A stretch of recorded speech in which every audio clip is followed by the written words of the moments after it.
New at 4, Attorney General Kris Mayes announcing nearly 4 dozen new indictments, part of a nationwide health care fraud takedown. While vulnerable Arizonans were being exploited and taxpayers were being defrauded, Thomas Hurd was spending that money. America, a sober living home is supposed to do one thing: get somebody clean. In Arizona, some of these places found a better business model. Keep the person sick, build a state every day. They stayed that way. One company billed $8,000 per day per person. Stick around, you guys, because before this video's over, we're going to talk about a man who billed a toddler who never touched a drop of alcohol, and a woman who's been dead since March and still getting paid benefits in April. We started our reporting in Arizona, where basically all these sort of rehab clinics that are there to exploit Native Americans. They basically go to reservations, convincing people that have problems with drugs or alcohol to come into their vans. It's these white vans. The majority of times they tell them, look, we're going to offer you free treatment, free housing, free food, just come with us. And then they place them in these houses. They offer them free housing, but they don't actually offer them any treatment. So a lot of times they're actually given alcohol and drugs to stay there. Or a lot of times these are people who, whose families, they've suffered from addiction. The families might not want them, or, they don't have means to go back, and they decide to stay because here they have a free house, free meals, and sometimes even free drugs and alcohol. So they stay.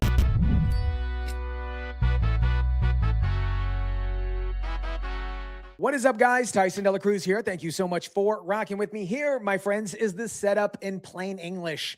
Arizona has a Medicaid program that lets Native Americans get health coverage a little bit easier. It is a great idea, built obviously to help people, but somebody figured out that the program let providers bill straight to the state with almost zero checking or checking the math, period, end of story. So they built vans, they drove to reservations, they told the people, hey, come with us. They told the Indians to come with them. We're talking about free housing, free food, free treatment. Just jump in the van. Then they built the state like it was a real hospital. Think about it like this, you guys. Imagine a mechanic who gets paid every single day that the car sits in the shop, broken down, still busted up. Not when he fixes it, when it stays broken in his shop, completely undrivable.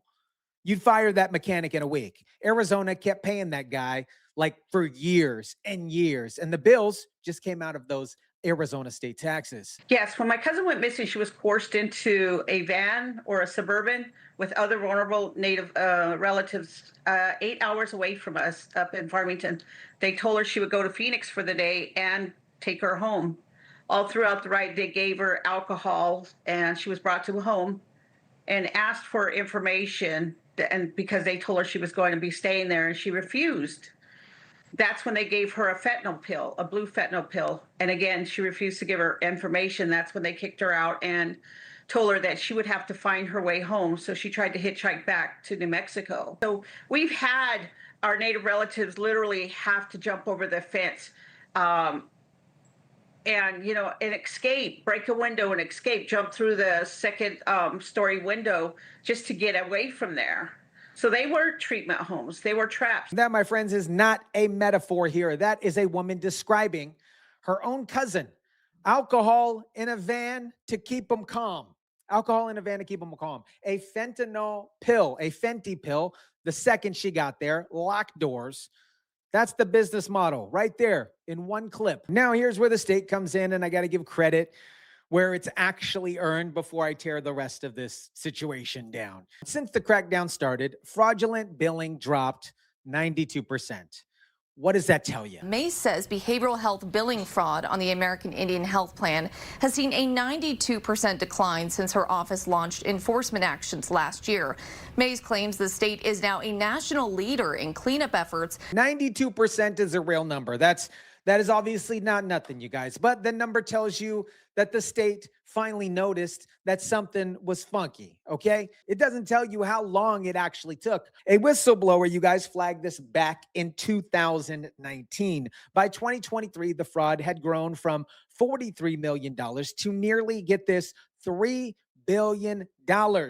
That is not a slow leak on your garden hose. That is a fire hydrant that nobody turned off for 4 years. And here's the name that never made a headline. A Department of Health employee named Leroy Davis was making $52,000 a year on paper. He was also showing off Ferraris, Lamborghinis, and Louis Vuitton boxes online. And he owned a lot of one of the wealthiest zip codes in the state. A memo naming him landed on the AG's Attorney General's desk back in February 2022. He wasn't indicted until fall 2024. 2.5 years between the tip and the handcuffs. And the coworkers who processed the paperwork, you guys, when they were doing this the entire time, they never lost their job. You plead guilty or not guilty? Guilty.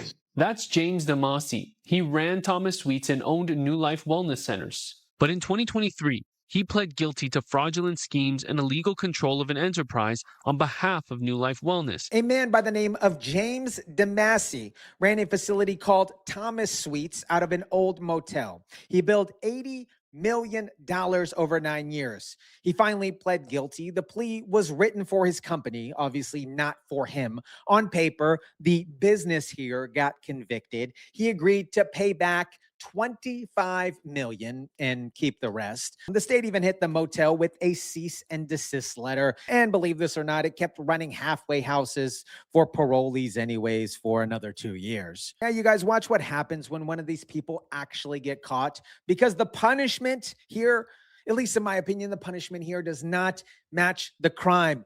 Not even close. She then was told that if she brought on any newcomers, that they would provide her with $200 cash. So anybody that she brought in, they were getting paid $200 per human head, with the promises that they would get treatment because she was addicted, and was promised all of these things that were not true. $200 a head. That's what these recruiters got for driving people or human beings in a van. There's less than 5, probably about 3 people in state prison for this. You're talking billions of dollars, thousands of people harmed, and there's about 3 people in prison for this, when there's hundreds of fraudulent providers. The Access, the state Medicaid agency itself, had suspended over 400 of these entities. 188 indictments, $3 billion gone, finito burrito, at least 40 documented deaths. And by the plaintiff's attorney's own count, maybe, 3 people are actually sitting in a jail cell for any of it. Every other case gets settled the same way, on paper, against a company, not an actual person. A business, my friends, cannot do prison time.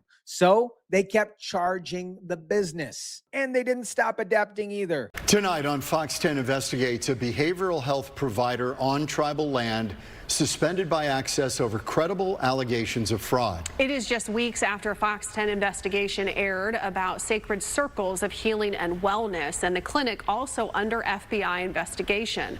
Fox 10 investigator Justin Lum has more. We first introduced you to Dennis Artilis, the CEO of a terminated provider called Newfound Hope. Now the FBI and Access say Artilis involved himself with Sacred Circles of Healing and Wellness, just suspended on June 17th. I've read through dozens of Access suspension letters over the last 3 years. This one is extensive, listing more than 30 serious allegations. A newer clinic set up shop directly on tribal land, specifically because that meant no state license required. And when investigators started digging, they found that the staff were told to get this, use ChatGPT to write up fake patient notes and paste them into a Word document. They didn't get smarter by hiding it. They just found a new zip code and a new app. Court documents reveal Herd Healthcare submitted claims for just over 150 Access members using a highly repetitive billing pattern. The blanket diagnosis for those clients was alcohol dependence uncomplicated. One of the victims in this scheme is Pamela Vaden. She wasn't a client, but a counselor who actually worked for Herd Healthcare.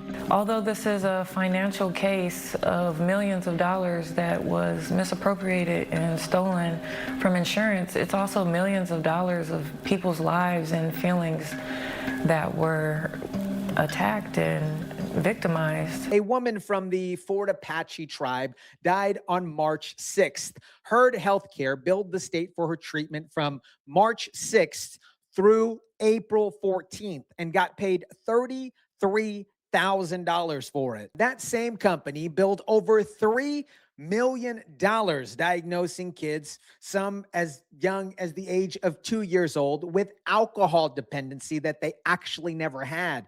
Thomas Hurd billed $30 million in total. He got, this is going to make you upset. He got 2 years, not 30 years, 2 years. That's the whole scandal in one sentence here, you guys. Your tax dollars, my tax dollars didn't just get stolen here. They got used to buy Fenty, to put a mother in a hospital bed for the rest of her life, that keeps vans running, that pull people off of reservations by the dozens, week after week, year after year. America, they put the word sober right there in the name. Nobody in that business ever actually wanted to get sober. Sober doesn't bill $8,000 a day. Sick does. A dead woman still collecting a check. A company took the fall for a man that could go home in 2 years. That, my friends, is not treatment. That is a very niche business model. And business was good. There's still a court hearing set for November tied to one of these cases, and Sacred Circle is currently sitting under active FBI investigation. Let me know what you guys think about this. Drop it down in the comment section down below. Smash the like button if you kindly would. Share, subscribe, and as always, guys, I'll catch you on the next one.